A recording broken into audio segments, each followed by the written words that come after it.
যোৱা মোৰ ফেচবুক লাইভত কোন পৰীক্ষাৰ কেতিয়া ৰিজাল্ট দিব নিযুক্তিৰ বিষয়ে মই আপোনালোকক উল্লেখ কৰিছিলোঁ।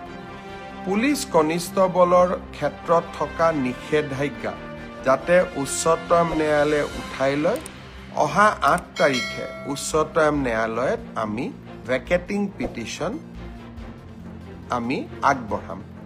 মই বিশ্বাস কৰোঁ যে ন্যায়ালয়ত আমি ন্যায়ালয়ৰ নিষেধাজ্ঞা প্ৰত্যাহাৰ কৰাবলৈ সক্ষম হ'ম।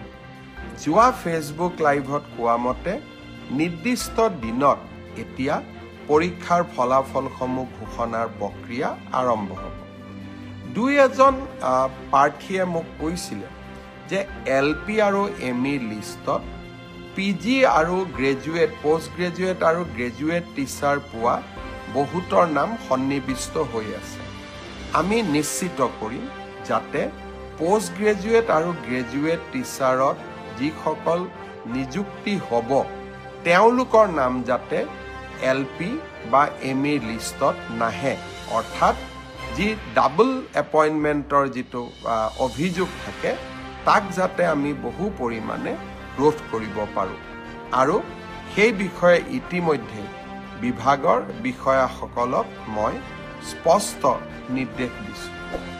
এই মাহত অসমত 35,000 যুৱকৰ নিযুক্তি হ'ব, অৰ্থাৎ 35,000 নিকা নিযুক্তিৰে 35,000 পৰিয়ালৰ মুখলৈ হাঁহি বিৰিঙাব।